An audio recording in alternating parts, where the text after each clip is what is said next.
Novel का नाम आग का दरिया, मुसन्निफा कुर्रतुल ऐन हैदर। मैं देवताओं के मुतल्लिक ज़्यादा नहीं जानता, लेकिन मैं समझता हूँ कि दरिया एक ताकतवर मटियाला देवता है, तुंद मिजाज और वसीला, अपने मौसमों और अपने गैज़ो गज़ब का मालिक, तबाहकुन। वो उन चीज़ों की याद दिलाता रहता है जिन्हें इंसान भूल जाना चाहते हैं। वो मुंतज़िर है और देखता है और मुंतज़िर है। दरिया हमारे अंदर है, समुंदर ने हमें घेर रखा है। खात्मा कहाँ है बे आवाज़ चीखों का, ख़ज़ां में खामोशी से मुरझाते फूलों का, जो चुपचाप अपनी पंखड़ियाँ गिराते हैं। जहाज़ के बहते हुए शिकस्ता टुकड़ों का खात्मा कहाँ है? खात्मा कहीं नहीं है, सिर्फ अज़ाफ़ा है, मज़ीद दिनों और घंटों का घिसटता हुआ तसलसल। हमने कर्ब के लम्हों को ढूंढ निकाला। सवाल ये नहीं कि ये कर्ब गलत फहमी का नतीजा था, या गलत चीज़ों की तमन्ना का, या गलत चीज़ों के खौफ का। ये लम्हे मुस्तकिल हैं, जिस तरह वक्त मुस्तकिल है। हम इस बात को बनिस्बत अपने कर्ब के दूसरों के कर्ब में बेहतर तौर पर समझ सकते हैं, क्योंकि हमारा अपना माजी कर्म की धारवां में छुपा है। लेकिन दूसरों की अजियत एक गैर मशरूत तजुर्बा है, जो कभी फरसुदा नहीं होता। लोग बदल जाते हैं, मुस्कुराते भी हैं, मगर कर्ब मौजूद रहता है। लाशों और खसो खाशाक को अपनी मौजूदगी में बहाते हुए दरिया की मानंद वक्त, जो तबाहकुन है, कायम भी रखता है।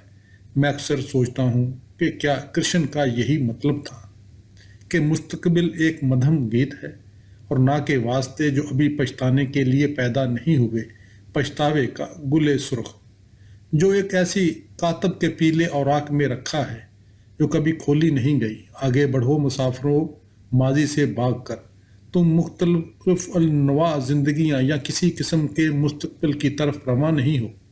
आगे बढ़ो, तुम जो समझते हो कि सफ़र में हो, तुम वो नहीं जिन्होंने बंदरगाह को पीछे हटते देखा, या जो दूसरे साहल पर उतरोगे। उस लम्हे के दोनों किनारों के दरमियान वक्त मुअत्तल है। मुस्तकबिल और माजी पर यकसां ध्यान करो। ये लम्हा कर्म या ना कर्म का नहीं जानो कि मौत के बाद समय इंसान का दिमाग व वजूद के जिस नुक्ते पर भी मरकूज हो, और मौत का समा हर लहजा है। वो महज एक कर्म है जो दूसरों की जिंदगियों में बार आवर होगा। कर्म के फल का ख्याल न करो, आगे चलो। और मुसाफिरों और मुलाहो, तुम जो घाट पर उतरोगे और तुम जिनके जिस्म समुंदर के फैसले सहेंगे, या जो कुछ भी तुम पर बीतेगी, ये तुम्हारी मंजिल है। कृष्ण ने अर्जुन से मैदान जंग में कहा, अलविदा नहीं बला के आगे बढ़ो मुसाफिरों। T.S. एलियट। गौतम नीलंबर ने चलते चलते पीछे ठटक कर देखा। रास्ते की धूल बारिश की वजह से कम हो गई थी। गो के उसके अपने पांव मट्टी से अटे हुए थे। बरसात की वजह से घास और दरख्त जुमुर्द के रंग के दिखलाई पड़ रहे थे। असूक के नारंगी और सुर्ख फूल गहरी हरियाली में तेजी से जिलमिलाते थे, और हीरे के ऐसी जगमगाती पानी की लड़ियां घास पर टूट कर बिखर गई थी। नदी के पार पहुंचते पहुंचते बहुत रात हो जाएगी, गौतम का ख्याल आया। घाट पर कश्तियां खड़ी थीं, और बरगद के नीचे किसी मनचले मलाह ने जोर जोर से सावन अलापना शुरू कर दिया था। आम के जड़मट में एक अकेला मोर पर फैलाए खड़ा था। श्रावस्ती यहाँ से पूरे 25 कोस दूर था, और गौतम नीलंबर को नदी तैरकर पार करनी थी। घाट पर 3 लड़कियां एक तरफ बैठी बातें कर रही थी। उनके हंसने की आवाज़ें यहाँ तक आ रही थी। लड़कियां कितनी बातूनी होती हैं, गौतम ने सोचा। उन्हें भला कौन से मसले हल करने हैं। उसका दिल चाहा कि नज़र भर कर उन्हें देख ले, खसूसन उस केसरी साड़ी वाली को जिसने बालों में चंपा का फूल उड़स रखा था। उसके साथ निचली सीढ़ी पर जो लड़की आलती पालती मारे बैठी थी, उसके घुंघरले बाल थे और कताबी चेहरा और जड़ी हुई स्याह बमें। करीब पहुंचकर गौतम ने उन दोनों को लहजा भर के लिए ध्यान से देखा, और फिर जल्दी से नजरें झुका लीं। घाट की आखिरी सीढ़ी पर पहुंचकर उसने तेजी से छलांग लगा दी और दूसरे किनारे की तरफ तैरने में मसरूफ हो गया। लड़कियों ने सर उठाकर उसे देखा। कोई विद्यार्थी था, जान पड़ता है, उनमें से एक ने कहा। मल्लाह अपनी अपनी डोंगियों में बैठे हुए मुसाफिरों का इंतजार करते रहे। कश्तियां जो बरगद के साए में बंधी थी, उनमें चूल्हे रोशन किए जा चुके थे और रात का खाना बनना शुरू हो चुका था। टिप से बारिश का एक कतरा चंपा के बालों पर आन कर गिरा। उसने नदी की ओर देखा जिधर वो अजनबी तालिबे इल्म नहरों के खिलाफ हाथों पांव मारता किसी अनजानी सिमत जा रहा था। बड़ी कठिन जिंदगी उन बेचारों की होती होगी। नर्मला को अपने भाई का ख्याल आ गया, जो कि इस तरह की अनगिनत नदियां, चटियल मैदान और दुश्वार गुजार पहाड़ियां अबूर करके बहुत दूर तकशला गया हुआ था और अभी तक नहीं लौटा था। जब ये लोग इतना पड़ जाते हैं तो क्या होता है? तीसरी लड़की ने बेध्यानी में पूछा। उस लड़की का नाम सर्वजनी था। होता क्या है, जक मारते हैं, किसी नए धर्म का आविष्कार कर लेते हैं, किसी नए फलसफे का प्रचार शुरू कर देते हैं। नर्मिला ने जलकर जवाब दिया। उसका अकलौता भाई तक्षशिला में रियाजी और सर्फ व नहव से सर खपाने की बजाय यहाँ होता तो क्या चंपक उससे ब्याहने कर लेती?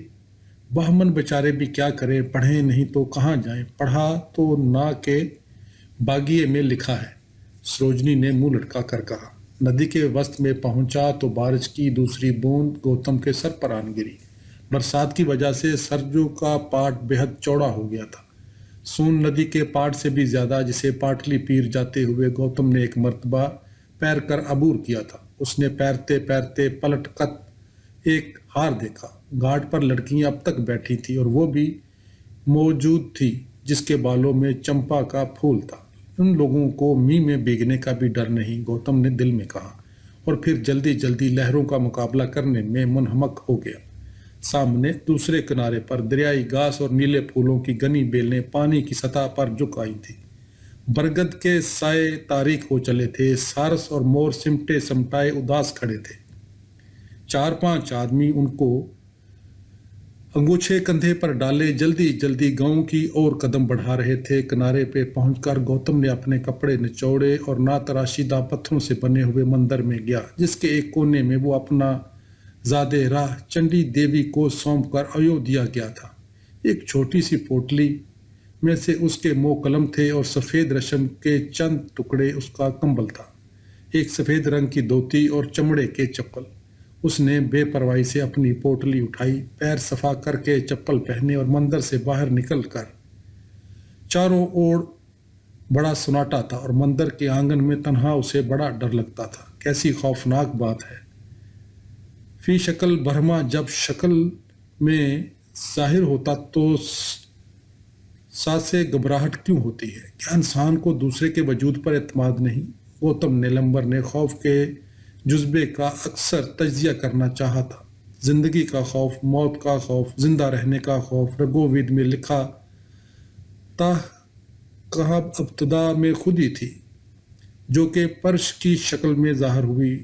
उसने चारों ओर देखा और सिवाय अपने उसे कोई नजर न आया।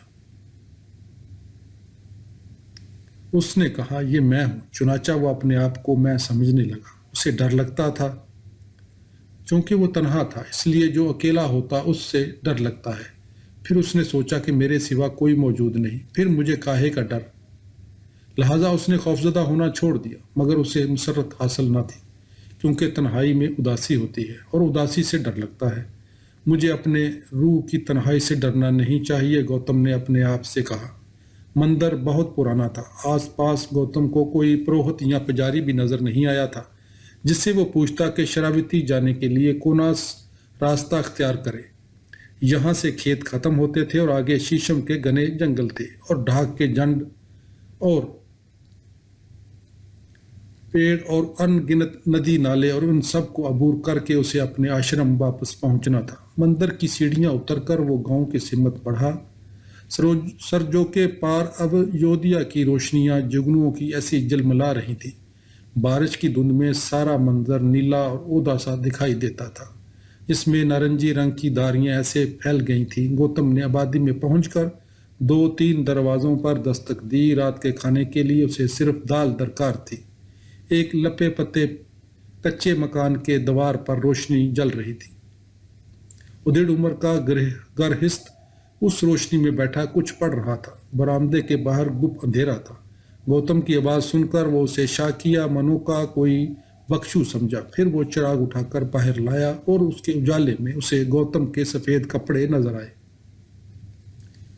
आजकल यहाँ शाक्यामणि के बख्शों की एक टोली आई हुई है, मैं समझा कि तुम उन्हीं में से हो। उसने रसान से कहा।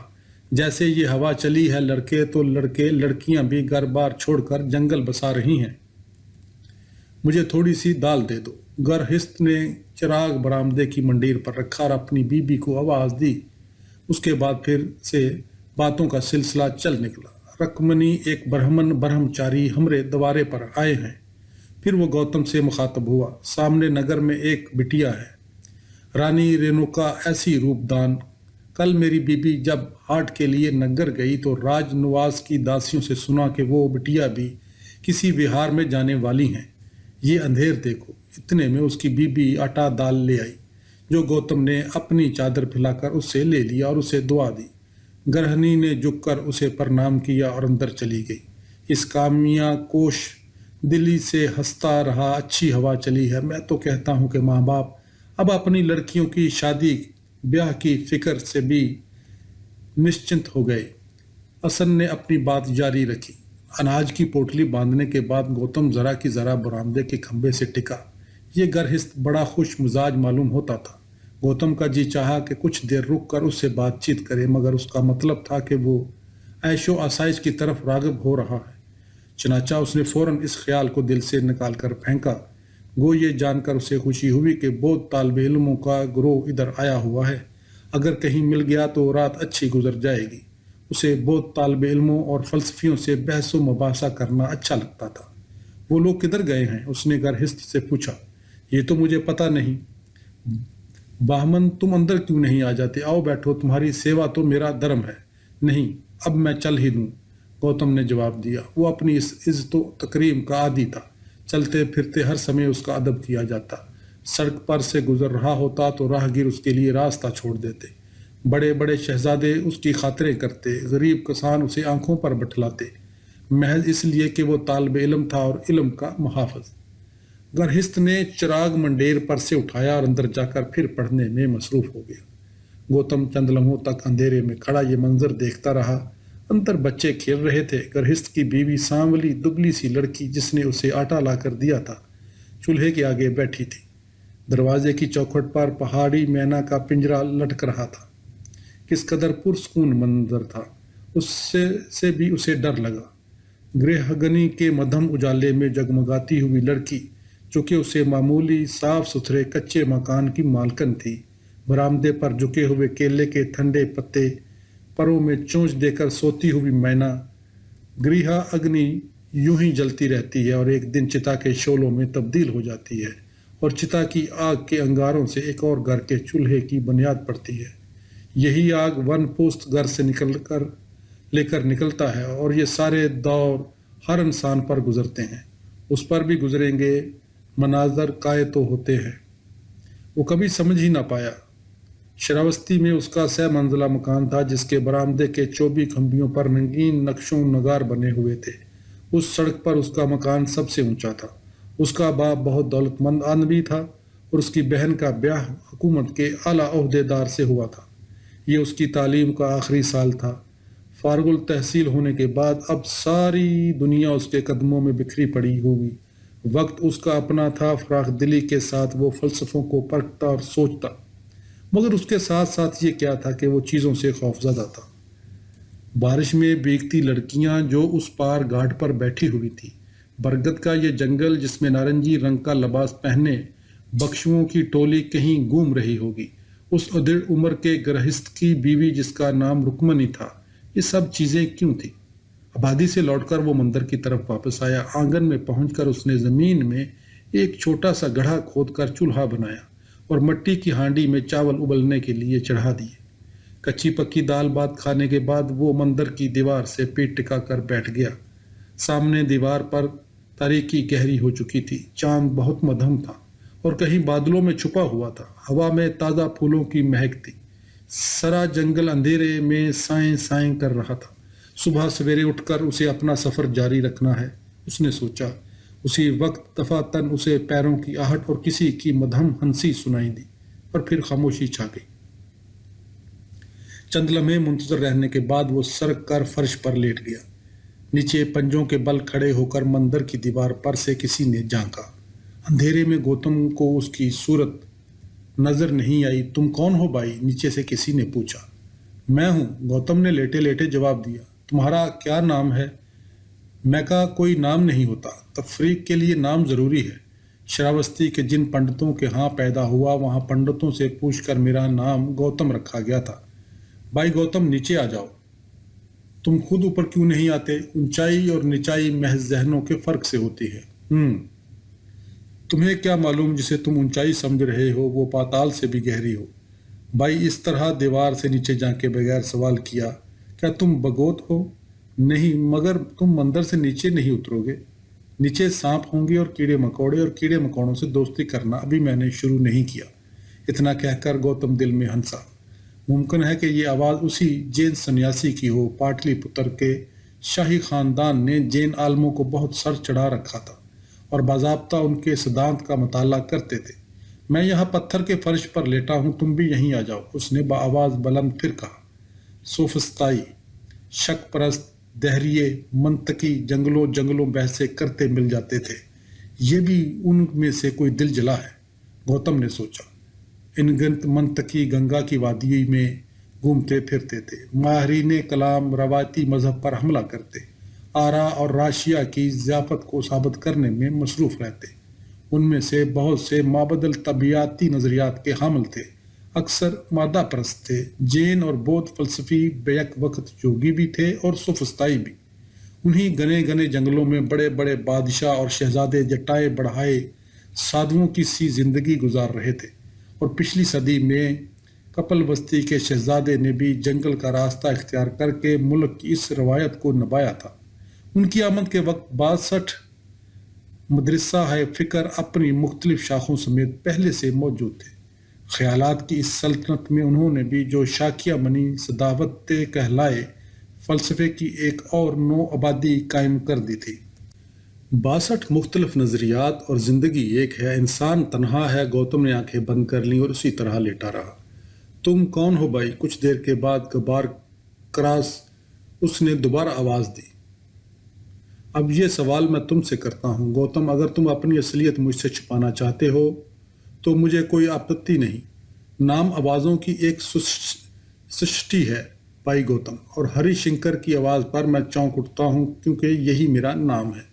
भाई हरिशंकर, क्या तुम कृष्ण वासुदेव के भक्त हो? नहीं, मैं इस समय उत्तर पश्चिम की ओर से आ रहा हूँ जहाँ शिवा की आराधना की जाती है। गौतम, मैंने कश्मीरा की बर्फ़ में बड़ी बड़ी खूबसूरत जगहें देखी हैं। बाज़ दफ़ा ख्याल आता है कि ज़िंदा रहना बड़ी नेमत है। मैंने ज़्यादा सियाहत नहीं की, मुझे उसका बड़ा दुख है। सिर्फ उसी का दुख है कि तुमने दुख के फ़लसफ़े पर कितना गौर किया है भाई गौतम। आजकल मैं उसी पर गौर कर रहा हूँ। जहाँ मैं पढ़ता था वहाँ हम लोग फ़लसफ़ा और साहित्य की बजाय गणित विद्या और कानून और तबीयत पर ज़्यादा ध्यान दिया करते थे। लेकिन रंज से मेरा बड़ा गहरा संबंध है। गौतम ने लेम्बर, क्या तुम अजेनी से आ रहे हो? नहीं, इससे भी बहुत आगे से। तकशला, हाँ, मेरा वहाँ जाने को बहुत जी चाहता है। तुमने अपनी तालीम ख़त्म कर ली? हाँ, फिर मैं बहुत बड़े सफ़र पर निकल गया। अपार समुंदर के किनारे मैंने द्वारका के दर्शन किए। मैं मथुरा गया, ब्रह्मवर्थ में सत के खंडर में मैंने देखे। गौतम, मैंने अंदाज़ा लगाया है वक्त बहुत खौफनाक चीज़ है। क्या तुम कभी वक्त के खौफ से लड़ते हो? हाँ, गौतम ने आंखें बंद किए हुए जवाब दिया। अंधेरे मंदिर के बरामदे पर झुके हुए पीपल के पत्ते सुर्ख नजर आ रहे थे। क्या तुम बुद्ध हो? हाँ, तुम्हें कैसे मालूम हुआ? शाम जब मैं भीख मांगने के लिए गांव में गया था तो एक गृहस्थ ने मुझे बतलाया था कि तुम लोगों की एक टोली इधर आई हुई है। तुम भी हो? मैंने अपने जहन का दरवाज़ा भी खुला रख छोड़ा है। और दिल और जहन का क्या संबंध? मैं तुमको एक बात बतलाऊं। इतना कहते कहते दूसरा नौजवान मंडेर कूद कर मंदिर के बरामदे में आ गया। बहस के जोश में उसने अपने खड़ावे उतार कर एक तरफ फेंक दिए और चंडी के सामने से दिया रोशन करके उसकी रोशनी में गौतम को देखने लगा। गौतम उठकर दीवार के सहारे बैठ गया। उसने भी दिलचस्पी से नौवर्द को देखा जो कि बहुत दूर से आ रहा था। तुम यहाँ कहीं आस पास में काशी वाशी में पढ़ते हो? दूसरे लड़के ने गौतम के करीब पांव फैलाकर बैठते हुए पूछा। मैं श्रावस्ती में पढ़ता हूँ। काशी की पाठशाला तो खाली महापंडित तैयार करती है। और तुम क्या बनना चाहते हो? यही तो समझ में नहीं आता, तुम्हारी जिंदगी का मकसद क्या है गौतम नीलंबर? तुम भी इस अंधियारे में से नमूदार होकर मुझसे यही सवाल करने आए हो? गौतम ने चिढ़कर कहा। आबो हवा में खून की आ चली थी। जंगल की भीगी हुई हवा जो सोजर पर से बहती हुई आ रही थी, उसकी जोंकों में चिराग की लौ जलमला उठी। गौतम ने अपने नए साथी को गौर से देखा। उसका ज़हीन और खूबसूरत चेहरा गौतम को मानूस सा नजर आया। गहरी साया, जुड़ी हुई भवें, किताबी चेहरा और घुंघरेले बाल। ये शक्ल मैंने पहले कहाँ देखी है? अभी अभी देखी है, गौतम ने हड़बड़ा कर सोचा। अगर ये घुंघराले बाल मंडवा दे तो शायद कुछ मुख्तलिफ मालूम हो, वरना ये तो जाना पहचाना सा चेहरा है। तुमने अपना सर नहीं कटवाया, कैसे बख्शू हो? गौतम ने ज़रा बशाशत से सवाल किया। मैंने भी अपने जहन का दरवाज़ा अभी खुला रख छोड़ा है। और तुम्हारा संग? मेरा संग और मैं दो मुख्तलिफ चीज़ें हैं। मैं आज़ाद हूँ और मज़ीद आज़ादी की तलाश में मसरूफ़। तुम कहाँ के रहने वाले हो? नौजवान ने दरिया की सिमत इशारा किया, उस पार का। अच्छा, गौतम ज़रा चौंक कर उठ बैठा। तुम्हें इतना चंबा काहे के लिए हुआ?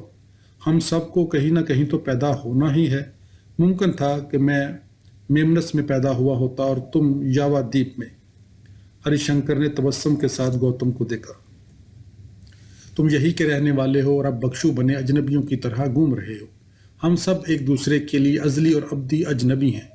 गौतम खामोश हो गया। हरिशंकर, उसने अपने दिल में कहा, तुम बहस में मुझे हरा नहीं सकोगे। शाक्यामणि में भी आखिर इसी कौशल देश के रहने वाले थे।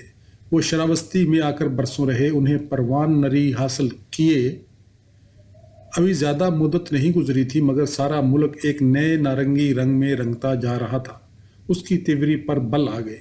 इस नारंगी साड़ी वाली लड़की की याद उसके जहन में कौंधी और उसे बड़ी कोफत हुई।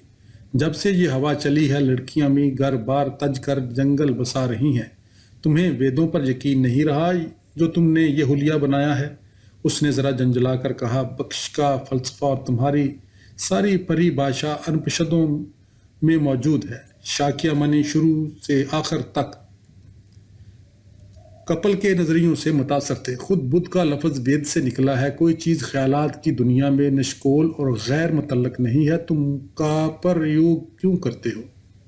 हरिशंकर चुपका बैठा रहा। फिर उसने ज़रा मुस्कुरा कर पूछा, तुमको लड़कियों की क्या फिक्र है? कोई ख़ास लड़की विहार में जाने वाली है? तुम लोग इस तरह हंसते क्यों हो? देखो तुम्हारे आनंद पर क्या बीती थी। गौतम ने और ज़्यादा चिढ़ कर कहा। गौतम नीलंबर, मैं इस समय बहस नहीं करना चाहता।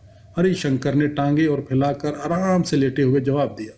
तुम काहे से भाग रहे हो? गौतम ने गुस्से में पूछा। तुम काहे की तलाश में हो? हरिशंकर ने कहा। मेरे यहाँ तो सारी तलाश खत्म हो चुकी है। अगर मेरी दरसगाह में आला अखलाक बरतने का उपदेश न दिया जाता तो मैं यही खड़ावा तुम्हारे नाक पर लगाता। हरिशंकर ने कहा लगाया, अगर मुझे दोस्तों की जरूरत ना रही होती तो मैं तुम्हें अपना दोस्त बना लेता। तुम खुद परस्त हो और तुम जहन के गरूर में मुब्तला हो। तुम्हें नाटक से दिलचस्पी है। गौतम ने मौजू बदला। थी मुख्तसर जवाब मिला। अच्छा, मगर अल्फाज का नाटक तो तुम हर समय खेलते हो। हरिशंकर खामोश रहा। उसने अपनी आंखों पर हाथ रख लिए थे। गौतम जोश में आकर बोलता रहा। 300 साल हुए तुम्हारी तक्षला में एक शख्स गुजरा है जिसका नाम पाननी था। उसने अल्फाज के असरार की एक नई कायनात दरियाफ्त की थी। जब तलाश ख़त्म हो चुकी है तो अल्फाज का इस्तेमाल क्यों करते हो? अल्फाज को भी मुलतवी करके देखो। हरिशंकर करवट बदल कर कोहनियों के बल लेट गया। गौतम, मैंने पाननी की 8 किताबों का मुताला किया है। मैं कश्मीरा के मदरसों में गया हूँ जहाँ संस्कृत को मुकम्मल बनाया जा रहा है। मैंने यावोनोन की बोली भी सीखी है और पारसी कुआन की भी, लेकिन अब मैं अल्फाज ख़त्म करना चाहता हूँ। क्योंकि हरिशंकर कहता रहा, ज़ुबान अल्फाज वादे करते हैं जो कि निभाए नहीं जाते। ख्यालात का इजहार करते हैं जिनका कोई मतलब नहीं। उनके मायने की खोज में भागना शुरू किया तो भटक कर मैं कहाँ से कहाँ जा निकला। उसी वजह से गौतम, सिद्धार्थ ने कहा था। लेकिन गौतम नीलंबर ने हरिशंकर की बात काटी। लेकिन ओम के 3 हरफों और सापासा के 3 स्वरों के दरमियान तो कायनात का सारा वजूद बंधा हुआ है। आवाज़ आकाश का एक गुण है। कहे जाओ, हरिशंकर बोला।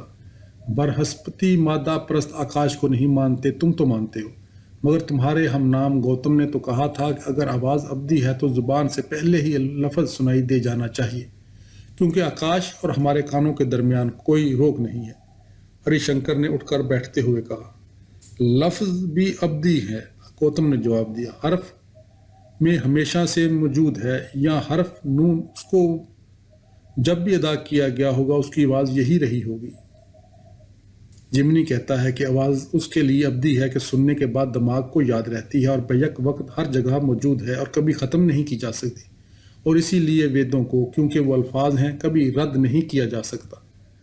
हरिशंकर ने नज़रें उठाकर पूछा, तुम कैसे फ़लसफ़ी हो जो कि अल्फाज पर यकीन नहीं रखते? गौतम ने झुंझला कर जवाब दिया, पाणिनि तुम्हारे तक्षशिला के उस्ताद कहाँ था? अपने या दूसरों के ख्यालात के मज़ाहर सिर्फ अल्फाज ही हो सकते हैं। उनकी माहियत का मुताला करना किस कदर ज़रूरी है। अल्फाज के रास्ते के बुनना खालिस ख्याल तक किस तरह पहुँच पाओगे? आवाज़ अल्फाज का प्राकृतक गिन है और मादा अब्दी है। वेद ज़बान की शक्ल में ब्रह्मा है और मादा ब्रह्मा है। वक़्त को अब्दियत समझकर तुम लोगों ने बहुत गड़बड़ फैला रखी है। हरिशंकर ने दोबारा फर्श पर लेटते हुए इजहार ख्याल किया। मायनी असल चीज़ है, गौतम ने जवाब दिया। पाणिनि का कहना है सारे अल्फाज का माहासल खालिस वजूद है। 7 असलियत और मुख्तलिफ चीज़ों के लिए ब्रह्मा के अलग अलग नाम हैं। वो सामने से गुजरता हुआ बूढ़ा सूर, घाट पर बैठी हुई अयोध्या की लड़कियां, तुम हरिशंकर, ये सब मेहमान आत्मा है। तुम ताज्जुब है कि अब तक वेदंत से आगे नहीं बढ़े। अंत के आगे और क्या हो सकता है? तुम ही बताओ। परम आत्मा और जीव आत्मा में अवोदिया की वजह से दुई कायम है। लहर लफ्ज़ और गैर लफ्ज़ 2 ब्रह्मा है, और लफ्ज़ पर ध्यान करके गैर लफ्ज़ का इंकशाफ हो सकता है। वो गैर लफ्ज़ मैं खुद हूँ, हरिशंकर ने कहा। गौतम खामोश हो गया। अलियत का कानून बजाय खुद मुकम्मल है। कोई चीज़ दूसरी चीज़ के मानंद नहीं है। सिर्फ अपने लम्हाती वजूद के अलावा किसी शय का किसी शय से कोई ताल्लुक नहीं। समझे? सब वक्ती है और मुसीबत है। सर दुखम दुखम, हरिशंकर ने कहा। जिस्म और आत्मा दोनों फ़ानी हैं। दोनों के इकट्ठा हो जाने से भी कोई मुस्तकिल वजूद पैदा नहीं होता। आत्मा अब्दी नहीं है। इंसान चिराग की तरह बुझ जाता है। महज वाक़यात और एहसासात का दौर तसलसल कायम रहता है। एक लड़की थी, सो रहे हो भाई गौतम? नहीं, कहे जाओ। एक लड़की थी, उसने भी मुझे अब्दियत का कायल करना चाहा था। वो भी सापासा में ज़मुना व मकान को महित कर लिया करती थी। वीणा पर वो सुबह सुबह बीरू और मेघ बजाती। दोपहरी को जब सारी दुनिया सोने के रंग में रंग जाती, तब मैं उससे दीपक और श्री राग सुनता। रात पड़े वो हंडोल गाती। उस लड़की को संगीत का जुनून था। तुमने गीत और अल्फाज मुलतवी कर दिए, मगर सर रहेंगे, सर अटल हैं, गौतम बोला। कुछ देर के बाद हरिशंकर ने फिर कहना शुरू किया, मैं जब उतरा कौशल की सरहद पर पहुंचा तो फिल्मस्थान के पहरेदार ने ललकार कर मुझसे पूछा, तुम कहाँ से आ रहे हो? मैं यहीं से गया था और यहीं लौट कर आया हूँ, मैंने जवाब दिया, और यहीं तुम सब का हशर होगा। इस चक्कर से बचने की कोशिश करो। तुम इसका मतलब समझे? पहरेदार ने अपने साथी से कहा। यह भी कोई फ़लसफ़ी जान पड़ता है। फिर दोनों कौड़ियाँ खेलने में मसरूफ़ हो गए। मगर मैं जब अयोध्या में दाखिल हुआ तो मुझे पता चला कि सर अभी बाकी हैं। गौतम, ज़िंदगी का फैलाव बहुत ज़बरदस्त है। मुल्क, बस्तियाँ, नए नए लोग, बांध बांध की बोलियाँ। मैंने पाटलिपुत्र से लेकर पशकरोती तक सारा रास्ता यही खड़ामा पहनकर तय किया है। यहाँ से कुछ फासले पर गौतमी के किनारे लखशनावती आबाद है, जिसे श्री लक्ष्मण ने बसाया था। संगम पर प्रयाग है, फिर कान्या केज, हस्तापुर और तक्षशिला। उसके आगे सरहद का शहर पशकरोती। उस लंबी शाहरा पर मैंने बहुत तवील सफ़र तय किया, मगर हंडोल के सर बराबर मेरा पीछा करते रहे। तुम कई साल में तक्षशिला में रहा और उन्हें बुलाए रखा। यहाँ लौटकर फिर वो आवाज़ें मेरे कानों में आ रही हैं। तुम मुझसे लफ्ज़ और आवाज़ की अब्दियत के बात करते हो। मुझसे पूछो, मुझे मालूम है ये सब जगहों के शहर का असर है, असलियत कुछ नहीं। सरदम दुखम दुखम। सुना है वो प्राचीन अयोध्या की रानी रेणुका ऐसी खूबसूरत है। किसका जिक्र करते हो? हरिशंकर ने तेवरी पर बल डालकर पूछा। पता नहीं, गौतम ने जवाब दिया। फिर भी वो आंखें बंद करके फर्श पर लेट रहा। मुकद्दस सरजो रगवीद में बहने वाली नदी मेरी माँ न जाने कब तक इस तरह बहती रहेगी। सामने मेरा शहर है। हरिशंकर की खूबसूरत मध्यम आवाज़ उसके कानों में आती रही। खूबसूरत शानदार अयोध्या कितने ज़माने से उसी जगह पर रातों को यूं ही जगमगाता रहा है। कितने जुग बीते जब मनु का बेटा उसका पहला बादशाह बना था और शिव भगत बागीरथ और डग बजे फाते आलम, रामचंद्र अयोध्या अजका ब्रह्म का शहर, इसे कोई जीत नहीं सकता। तुमने कभी इस नगरी के रक्कासों और संगीतकारों को देखा है? यहाँ के नाचों में शामिल हुए हो? राजमहल में बसंत का त्यौहार मनाया है, यहीं पर चंपक रहती है और यहीं पर मेरे घर वाले और मेरी बहन मेरी मुंतजर है। जिस तरह से कृष्ण को अपनी बहन सबदारा बड़ी प्यारी थी, वैसे ही मैं अपनी बहन को अजीज रखता था, मगर मैंने इसकी मोहब्बत को दूसरी मोहब्बतों और वफादारियों के साथ दिल से निकाल फेंका और फिर उदच्चन लौट आया। राम ने 14 वर्ष के वनवास के बाद लौटने का वचन दिया था। मैं भी आया हूँ, मगर सिद्धार्थ ने मुझे वादों के बंधन से आज़ाद कर दिया है। मेरी बहन रामचंद्र की बहन शांता के जैसी खूबसूरत और मासूम है, और लोग कहते हैं कि उसी अयोध्या में जिस तरह 1500 साल कबल शांता और सीता की जोड़ी थी, ऐसे ही नर्मला और चंपक चांद और सूरज की मानंद जगमगाती हैं। देखो, अल्फाज ने फिर मेरे साथ गद्दारी की है। उसने उदासी से बात खत्म की। गौतम ने आंखें खोलकर उसे देखा। बाहर दरख्तों पर बारिश बरसना शुरू हो गई थी। बरसात का मौसम है। ये मौसम सारे बख्शू बहारों में बसर करते हैं। गौतम को ख्याल आया। उसने करवट बदलकर हरिशंकर से पूछा, तुम श्रवण का जमाना कहाँ गुजारोगे? पता नहीं। तुम्हारे बाकी दोस्त कहाँ जा रहे हैं? मेरे हम सफ़र तुम्हारा मतलब है। हम सफ़र ही कह लो। ये भी मालूम नहीं। तक्षशिला तो ब्राह्मणों की दरसगाह है, तुम वहाँ कैसे पहुँच गए? मैं तो पखानावा के देश भी रहा हूँ, जहाँ उत्तर के नीली आंखों वाले सफ़ेद फार्म वालैती शिव की इबादत करते हैं। मैंने इरावती, रावी और चंद्रबाग चनाब की वादियों की सैर की है। मैं सिंधु की लहरों पर तैरा हूँ, पूरब में दंगा तक गया हूँ। मैंने ब्रह्मपुत्र और सुंदरबन और चंद्रादीप की दलदलों में जंगली दहान उगते देखे हैं, जहाँ स्याह लिबास पहने लंबे लंबे कंधों पर छटकाए मर्ग नेनी लड़कियां हरे बानों के जंडों में रहती हैं और परियों की तरह गाती हैं। गौतम, जिंदगी का फैलाव बहुत अजीम है। उस वुसअत से बचते रहो। कायनात और उसकी वुसअत कहाँ से पैदा होती है, कहाँ जाती है, हम कहाँ पैदा हुए, किस तरह और किस वजह से जिंदा है, और यहाँ से कहाँ जाएंगे? तुम जो ब्रह्मा से वाकफ हो, ज़रा बतलाओ, दुख सुख किसके हुक्म से यहाँ रह रहे हैं?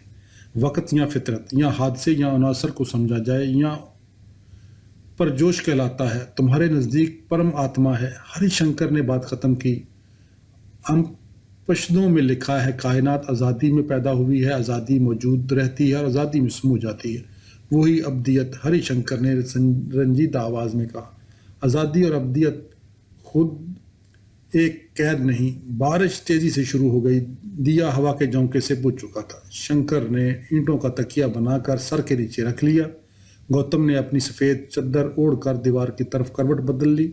दोनों कुछ देर तक चुपचाप अंधेरे में पलकें झपका किए, फिर परावई के झोंकों से उन्हें भी नींद आ गई। उस रात गौतम को अजीब अजीब ख्वाब नजर आए। मंडी की कोठरी में से निकलकर चंडी देवी अपनी गोरी के रूप में छन छन करती बाहर आई। फिर वो केसरी साड़ी वाली लड़की में तब्दील होना शुरू हुई। उसके बाद उनकी शक्ल फिर मुख्तलिफ नजर आई। पहले वो दुल्हन बनी, सती के रूप में महादेव से उनका ब्याह हुआ।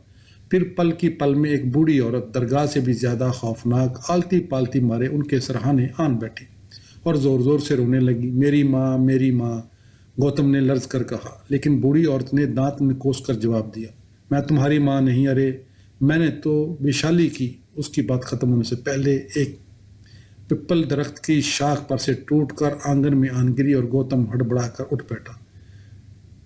शंकर बड़े सुकून से सो रहा था। बारिश थम चुकी थी। नदी के किनारे चंडाल किसी की लाश मरगट की सिमत ले जा रहे थे और कश्तियों की रोशनी अंधेरे में अज्ञा बताल की तरह चमक रही थी। उसने जल्दी जल्दी मंत्र पढ़ना शुरू कर दिए। बहुत देर के बाद उसे नींद आई। मुंह अंधेरे जब शंकर की आंख खुली, उस वक़्त गौतम चंडी पाठ में मसरूफ था। घाट पर ब्राह्मण खंखार रहे थे। आम का बाग चिड़ियों की चहकार से गूंज उठा था। गौतम इबादत के लिए बाहर निकला तो हरिशंकर उसे देखकर मुस्कुराया। दफातन गौतम ने उसको पूछा, विशाली में कौन रहता था? मैं विशाली की किसी में हाल से वाकिफ नहीं हूँ। शंकर ने बड़ी संजीदगी से सर हिलाकर जवाब दिया और फिर हंसने लगा। गौतम को उसकी बेतुकी हंसी पर बहुत गुस्सा आया। वो दोनों मंदिर की सीढ़ियां उतरकर जंगल के रास्ते पर आ गए। नदी के किनारे बख्शुओं का गिरोह नहाने के लिए आया हुआ था। तुम अब श्रावस्ती वापस चले जाते? शंकर ने पूछा। हाँ, तुम न चलोगे? वहां से कुछ फासले पर कपला बस्ती है, उधर पूरब में कुशीनगर है, और गया तुम उन सब जगहों की यात्रा के लिए न जाओगे? तुम अपना मतलब बयान करो। मेरा मतलब ये है कि तुम भी मेरे साथ चलो। तुम मेरे आश्रम में ठहर सकते हो, या अगर मेरे माँ बाप की इज्जत बढ़ाना चाहो तो शहर के अंदर मेरा घर है। मेरा इरादा काशी जाने का था, मगर मैं देखता हूँ कि तुम मेरी राह में हायल होते हो। यही बात दूसरी तरह भी कही जा सकती है, तुम मेरा रास्ता खोटा कर रहे हो भाई हरि शंकर। पगडंडी पतली हो और दो राहगीर आमने सामने आन खड़े हों तो उनमें से एक को हट जाना चाहिए, वरना दोनों खड्डे में गिर जाएंगे। गौतम ने कहा। फिर मैं तुम्हारे साथ श्रावस्ती क्यों चलूं? इसलिए कि तुम्हें मेरे मजहब से दिलचस्पी है, या इसलिए कि तुम अयोध्या की कुमारी चंपक के मुतल्लक मजीद मालूमात हासिल करना चाहते हो?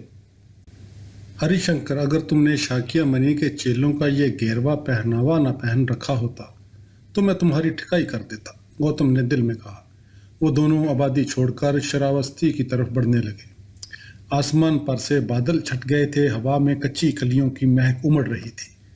कदम के एक जंड में मोर पर फैलाए नाच रहा था। खेतों की मंडेर पर दहानी और कपासी साड़ियां पहने हुए किसान औरतें इधर से उधर जा रही थीं। अशोक के जंगलों में जगह जगह जो देवस्थान और देवगृह बने हुए थे, गौतम उन पर फल फूल चढ़ाता रास्ता तय करता जा रहा था।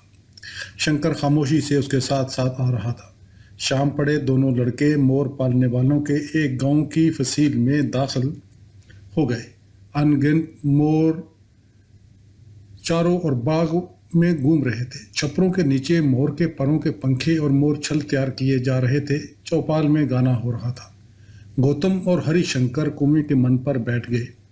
पल की पल में सारे में खबर फैल गई थी, दो विद्यार्थी गांव में मेहमान आए हैं। उनकी आवभगत शुरू हुई। शंकर आंखें बंद किए बैठे रहा।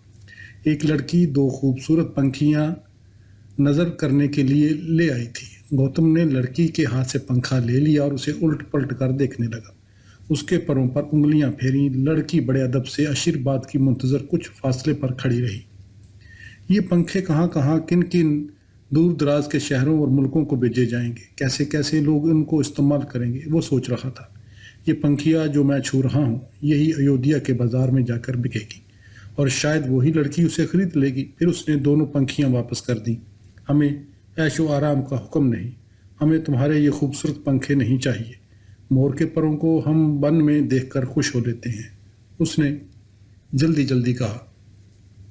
लड़की ने पंखियां उठा ली और प्रणाम के लिए झुकी, और शंकर चौंके बख्शु का नारंगी लिबास पहने हुए था। उसने आगे बढ़कर शंकर के पांव छू लिए।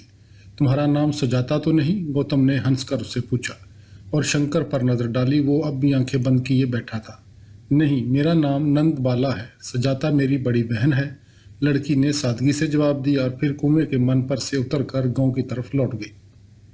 भाई गौतम, हर जमाने में हर कदम पर तुम्हें कोई नंद बाला मिलेगी, कोई सुजाता, और वो तुम्हारे पास आकर तुम्हारी परस्तिश करना चाहेगी। अब भी वक्त है, आंखें खोलो, हरिशंकर ने कहा। सुबह सवेर फिर वो अपने सफ़र पर चल निकले और 2 दिन तक चलते रहे। अब श्रावस्ती ज़्यादा दूर नहीं था। शीशम के जंगलों के इख्तिताम पर आबादी शुरू हो गई थी। सड़क पर 2 रोया दरख्त लगे थे जिनके परे उम्रा के मकानात थे। इन मकानों के बागों में नकली पहाड़ियाँ बनी हुई थी और अमरूद और अनार के दरख्तों के झुंड थे जिन पर सब्ज परों वाले तोते शोर मचा रहे थे। पालतू मोर मरमरी तालाबों के किनारे खड़े पानी में अपना अक्स देखते थे। जामन के दरख्तों में झूले पड़े थे। मकानों की दीवारों की सफ़ेदी हल्की हल्की धूप में दूर सत जगमगा रही थी। बराबर की पगडंडी पर से खाना बदोशों का एक काफिला बैलों पर बैठा गाता बजाता गुजर गया। चलते चलते दफातन रुक कर शंकर ने गौतम को मुखातिब किया। भाई गौतम, विशाली की इम्बा पाली थी, गो चंपक और सुजाता और नंदबाला सब एक ही हैं। अपने जहन को इंतशार से महफूज रखो। और फिर यक लख्त शंकर पगडंडी पर से उतरकर वापस शीशम के जंगलों की तरफ मुड़ गया। गौतम उसे आवाज़ें देता रह गया, लेकिन वो नज़रों से ओझल हो चुका था। श्रावस्ती का खूबसूरत शहर रापती के जनूबी किनारे दूर दूर तक फैला हुआ था। उसके उत्तर में ज़रा फासले पर हमावत के गुलाबी और नीले पहाड़ इस्तदादा थे। और देवदार के घने जंगलों और आसपास तराई के नरकलों में बाघ और बगले घूमते थे। पहाड़ों का ये सिलसिला बहुत ऊपर से आ रहा था। जाहन मानसरूद की झील थी जिसकी शफाफ लहरों पर दुनिया की आत्मा का राजहंस अकेला तैरता था। हमावत के ऊंचे पहाड़ वंगा और कामरूप तक फैले हुए थे। उन पहाड़ियों के उस पार उत्तर में सोने की रंगत वाली कंचनों का देश था। वादियों में अनगिनत रुपहले आबशार और ठंडे पानी की नदियां थीं और खुशबूदार पत्तों के दरख्त और धान के खेत और तारीख खुनक जंगलों में गुरूगल बने हुए थे, जहां मुल्क के नौजवान लड़के, शहजादे और मुफलस ब्राह्मण और कश्तरी अमीरजादे इल्म हासिल करने में जुटे थे। उन्हीं जंगलों में पहाड़ों की ढलानों पर जहां दिन में भी गुप अंधेरा रहता था, हाथी पले थे। राजन साल में एक बार खिदा के लिए वहां आते थे। हाथी पकड़ने वाले हांका लगाते, दरबारियों का पड़ाव होता, जंगल में मंगल लग जाता। हाथियों का रास्ता तलाश करने वाला और सदाने वालों का अमला जंगलों के किनारे लकड़ी और बांस के झोंपड़ों में रहा करता था। उनकी लड़कियां मोंगे और फरोजे के रुपहले जेवर पहने, बालों की मींडियां गोंदे हाट बाजार के लिए जब मैदानों की तरफ आती तो शहरी लड़कियां उनकी रंग बिरंगी स्याह, सुर्ख और जर्द दारियों वाली पोशाक को बड़ी दिलचस्पी से देखा करती। उत्तर कौशल की रियासत में नगरपुर और नगरियां, शहर और कस्बे और गांव अनहरे भरे मैदानों में आबाद थे। जंगलों की अफराद थी जिनकी लकड़ी से खूबसूरत मकान बनाए जाते। अब आबादी बढ़ रही थी और जंगल कटते जाते थे। शरवस्ती का शहर बहुत गुंजान और बारौनक था। दूर के देशों से आए हुए लोग यहाँ रहते थे। अलग अलग मोहल्लों में कारीगर, सुनार, बजाज, आड़ती और दूसरी पेशावर जमातें आबाद थीं। उनकी अपनी अपनी मंडलियाँ थीं, अपने कवानीन। चोरों तक की कुंडली माँ एक ज़ाब्ता शास्त्र के पास मौजूद थी। 12 महीने चहल पहल रहती, हमेशा कोई न कोई त्यौहार मनाया जाता। हर शख्स अपने अपने काम में मनहमक था। मुसव्वरों और संग तराशों की टोलियाँ निगार खानों में मसरूफ़ रहती थीं। नाटक मंडली में सुबह से खेल शुरू हो जाता और दिन भर जारी रहता। नायक और नायिकाएं जर्क बर्क कपड़े पहने, चेहरों पर रोगन लगाए मशहूर तमसीलें पेश करती।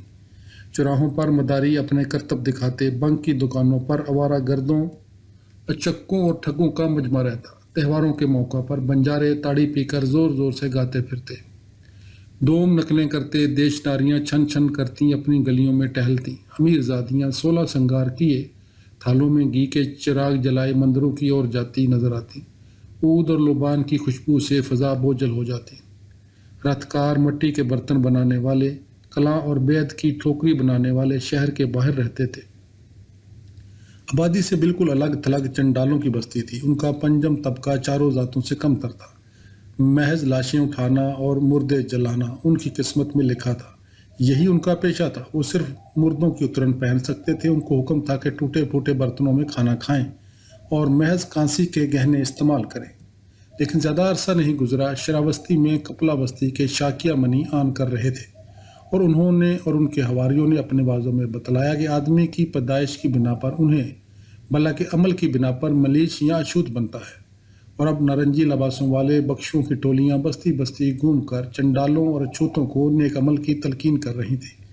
श्रावस्ती की रौनक हर मौसम में कायम रहती। गर्मियाँ आती तो उमरा अपने बागों में तालाबों के किनारे जा बैठते या खुनक तहखानों में आराम करते। शाम के समय बाजार में खोए से खोआ छिलता।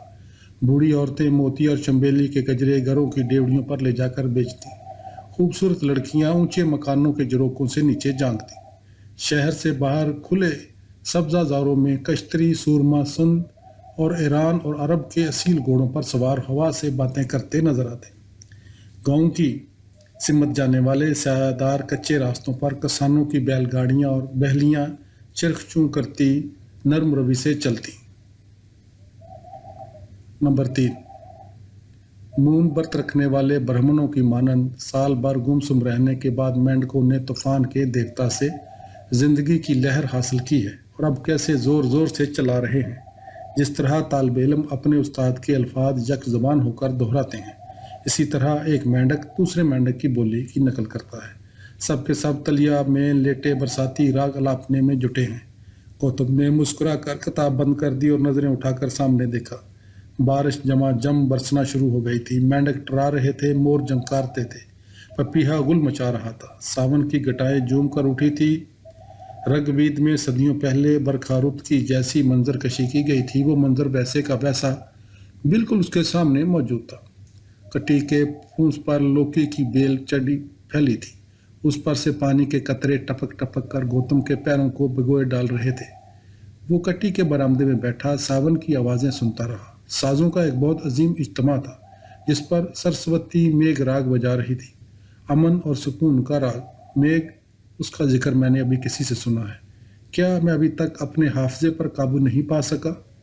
मुझे गैर ज़रूरी बातें क्यों याद रहती हैं? उसने अदासी से सोचा और किताब बंद करके एक तरफ रख दी और बारिश की बूंदों को देखने लगा। सावन की पूर्णमासी आ गई थी और पढ़ाई शुरू हो गई। गौतम नीलंबर अपने आश्रम वापस आ चुका था। आश्रम शहर से दूर सेवक के जंगलों में वाक़या था। नदी के किनारे किनारे झोंपड़ों में तालिब इल्म रहते थे। आश्रम शहर से दूर असुक के जंगल में वाक़या था। नदी के किनारे किनारे झोंपड़ों में तालिब इल्म रहते थे। उस पार गुरु के खेत थे, जो कि सरकार की तरफ से आश्रम को मिले थे। बारिश थमती थी तो तालिब इल्म उनमें काम किए करते थे। खज़ां उनके महीने में तिब्बत की तरफ से उड़ते हुए हंस आते और बसंत के ज़माने में लौट जाते। तालिब इल्म सुबह सुबह जब स्नान और इबादत के लिए घाट पर जाते तो उन्हें अपने ये खामोश रफ़ीक सन्यासियों की तरह मराकबे में डूबे मिलते। गौतम अपने गुरु के पास, जिन्हें आचार्य का दर्जा हासिल था, मुद्दतों से पढ़ रहा था। ये उसकी तालीम का आखिरी साल था। इस दौरान उसने नाटक लिखने और तस्वीरें बनाने में बहुत शोहरत पा ली थी। अपने आश्रम से बाहर दूसरी दरसगाहों में भी उसका नाम इज्जत से लिया जाता था। अगर ये पैदाइशी शायर है तो उसे पुरोहित बनाने का क्या फ़ायदा, उसके मौल्लम ने सोचा था। मगर गौतम के पास यही रास्ता अटल था। राज दरबार में पुरोहित की मसंद उसकी मुंतज़र थी, जिस पर उस वक़्त उसका बाप बैठा था। मुमकिन है कि एक रोज़ वो एका पुरोहित के रुतबे तक पहुंच जाए और उत्तर कौशल के अलुआ दूसरी रियासतों का भी मशीर बने। वो बेहद ज़हीन लड़का था और उसके पूरे देश में इल्म की बहुत कदर की जाती थी। उसे फ़नून जंग भी सीखने पड़े थे और अगर उसे लिखने पढ़ने से दिलचस्पी ना होती तब भी उसका कोई नुकसान न था। मगरब के कोरों पंचालों के यहाँ सेनापति को पुरोहित पर फौकियत हासिल थी। गौतम अंदर परस्त जाकर फ़ौज में नौकरी कर सकता था, मगर उसने तय कर रखा था वो सिर्फ नाटक लिखा करेगा, फ़न के नज़रियों पर किताबें तसनीफ़ करेगा, तस्वीरें और मुजस्मे बनाएगा। शायरों ने समाज से हमेशा बगावत की है, पर उसके साथ ही उसे अपने गुरु का बड़ा ख्याल था। वो कभी कोई ऐसी बात ना करेगा जिससे उसके गुरु को दुख पहुँचे। गुरु चेले का ये सिलसिला सदियों से आलमों के बादशाह जिनके और रशीद दत्ता तरिया के ज़माने से चला आ रहा था। उसी आश्रम के आसपास 1000 साल कबल सरजू की एक शाख मलीना नदी के किनारे एक मशहूर दरसगाह मौजूद थी। ये कुंज, जहाँ गौतम और उसके साथियों के झोंपड़े थे, यहीं दूसरे लड़के घुमा करते होंगे। दूसरे लड़के, दूसरी लड़कियाँ। ब्रह्मचारिया की ज़िंदगी बसर करके लड़कियाँ भी अक्सर आला तालीम हासिल करती। ऋग्वेद की कई नज़में और राहबात के नगमे लड़कियों ने लिखे थे। शायरा अपाला की नज़में गौतम ने भी पढ़ी थी। लड़कियां भी कैसी अजीब हस्तियां होती होंगी, गौतम को अक्सर ख्याल आता। दूसरे ब्राह्मण ज़ादों के मानन गौतम नीलंबर की पढ़ाई भी 5 साल की उम्र से शुरू कर दी गई थी। अब वो पूरे 24 साल का हो चुका था और उसने अल्लाहियात, तमसील, अदब, बूत वदिया, इल्म, अनासर, रियाजी, सर्फ नहव, मंतक, फ़लसफ़ा, अखलाकियात, अदाकारी, कीमिया, तब्बियात, नसाब के सभी अलूम पढ़ाए गए थे। फ़न सफ़ागरी के अलावा वो राग विद्या का भी माहिर था। उत्तर प्रदेश के रहने वाले अहले ज़बान समझे जाते थे। गौतम को भी ज़बान की सेहत का बहुत ख्याल रहता। बरसों से उसकी ज़िंदगी इसी दड़े पर चली जा रही थी। वो माँ बाप से अलग आश्रम में रहता, गुरु के जागने से कबल तुलुए आफ्ताब के वक्त उठ बैठता, नदी पर जाके नहाने के बाद जंगल के खामोश तरीन हिस्से में बैठकर इबादत करता, दरख्तों के मुकद्दस कुंजों से जो देवियों और देवताओं के नाम से मानून थे। उस समय सरीले बजनों की आवाज़ें बुलंद होती। इबादत के बाद गौतम आबादी में जाकर दिन भर की खुराक के लिए भीख हासिल करता, फिर लकड़ियाँ चुनकर लाता और रोग की कटी आग रोशन की जाती। आश्रम में रोज़ाना चावल उबाले जाते थे और जौ की रोटियाँ बनती थीं। श्रावस्ती में बड़े बड़े कसाब खाने मौजूद थे। शहर की दावतों में अक्सर गाय का गोश्त भी पकता था, लेकिन तालिबे इल्मों को गाय का गोश्त खाने की ममानत थी। लिहाजा गौतम और उसके साथी गुरु को खिलाने के बाद खुद भी अकेले बैठकर साग पात ही खाते थे। इस देश के रहने वालों को सफाई का जुनून था। आश्रम में दिन में 10 बार झाड़ू बहारी की जाती। पीतल के बर्तन झोंपड़ों के बरामदे में रखे जगर जगर करते। बात बे बात पैर धोए जाते। तिनका भी फर्श पर नजर न आता। फिर बाग की सफाई की जाती। इस सारी मशक्कत के बाद पढ़ाई होती। पढ़ाई के बाद याद खुदा ब्रह्मचार्य के कवानीन खटन थे। गौतम को शुरू से सिखलाया गया कि वो अतर फूल इस्तेमाल नहीं कर सकता। सुरमा लगाने, जूता पहनने, बारिश या धूप में छतरी लेकर चलने की उसे सख्ती से ममानत थी। दरिया पार करने के लिए वो कश्ती इस्तेमाल नहीं कर सकता था। उसे बतलाया गया था कि तालिब इल्म को दिन भर खड़ा रहना चाहिए, रात बैठकर गुजारनी मुस्तहसन है। मूठा जूठा पहनना और रूखा सूखा खाना उसका वतीरा है। लड़कियों के साथ इज्जत से पेश आना उसका फ़र्ज़ है। बेज़रूरत दौड़ भाग ना मचाओ। ज़बान नहायत साफ और शुस्ता बोलो। एक लफ्ज़ भी गैर फसीह मुँह से ना निकलने पाए। लड़कियों का मजाक कभी ना उड़ाना। ऐशो इशरत राग रंग से तुम्हें कोई सरोकार ना होना चाहिए। शहर के सरकारी कमारखाने में मुअज़्ज़िन शाम को जमा होकर जुआ खेलते। गौतम, जो कि तालिब इल्म की हैसियत से भीख मांगकर अपना पेट पालता था, महज ख्वाब में ही सिक्कों के दर्शन कर सकता था। चुनाचा एक रोज़ उसने ख्वाब में देखा कि कीमती दुशाला ओढ़े घुटनों के बल बैठा पन पे पन दाव पे लगा रहा है और उसके चारों ओर अजीब अजीब शक्लों के लोग जमा हैं। ऐसे लोग जो कि उसने जागते में श्रावस्ती के बाजार में कभी नहीं देखे थे। लेकिन गौतम अपने गुरु का नहायत फर्माबरदार और अकीदतमंद चेला था और गुरु के अहकाम की तमील करना उसका ईमान था। लिहाजा जब कभी वो श्रावस्ती के नाचघर या कमारखाने की आला शान इमारत के सामने से गुजरता तो अपना मुंह दूसरी तरफ फेर लिया करता। नाचघर की सीढ़ियों पर से अक्सर पात्रें गंगरू संभाले उतरती या चढ़ती नजर आती। सभी तालिबे इल्म इसी तरह गौर के ताबे थे। बाज़ मरतबा वो गुरु के लिए अपनी जान पर खेल जाते। भीख मांगकर सबसे पहले गुरु को ला कर देते और अक्सर खुद भूखे रह जाते। पिछले वक्तों में पंचालों के इलाके का एक तालिबे इल्म, जो कि तक्षला में पढ़ता था, अपने उस्ताद के खेतों को सैलाब से बचाने के लिए बंद बांधने के बजाय खुद पानी की आड़ में लेट गया था। तालिबे इल्म को हुक्म था कि वो ज़ात और नस्ल के गरूर और शोहरत और नींद की तमन्ना से दूर रहे। शेखी और खुद नुमाई के जज्बात पर काबू पाए। दिमाग का सुकून और दिल का सब्र वो ज़बत हासिल करे। सावन की पूर्णमाशी से लेकर पोस की पूर्णमाशी तक पढ़ाई होती थी। तरीका तालीम सवाल और जवाब पर मबनी था। चेला सवाल करता, गुरु उसका जवाब देता। फिर दरख्तों के साए में बैठकर आपस में बहस व मुबासा करते बाल की खाल निकाली जाती। अगर कभी सियासी हंगामों, जंगों या बैरूनी हमलों की वजह से पढ़ाई मुलतवी करना पड़ती या त्योहारों की छुट्टियां मिलती तो गौतम अकेला ही अपनी कुटी में बैठा चिराग जलाए रात रात पर नज़में लिखा करता। गिदड़ों का चलाना पढ़ाई के लिए बुरा शगुन था। मरगट में और सड़क के किनारे बैठकर पढ़ना मना था। जाड़ों की रातों में नज़दीक के जंगल में गीदड़ चलाते। बेचारों को सर्दी लगती है, ओढ़ने के लिए राजन से कंबल मांगते हैं। गौतम की माँ बचपन में उससे कहा करती थी, जब वो अपने शानदार मकान के एक अंदरूनी कमरे में गर्म कपड़ों में मलफूफ छप्पर खाट पर लेटा पंचतंत्र के किस्से, चंदा मावा और उनकी बीबी रोहनी और राहू और कीतू की कहानी सुनता था। चंदा उसके मामू थे। सब बच्चों के मामू थे, क्योंकि मामू का रुतबा उस अहद में बड़ा था। वो माँ का भाई था और माँ बेहद तकरीम हस्ती थी। जाड़ों की तवील रातों में गीदड़ चलाते थे। सार जंगल चांदनी में साए साए करता।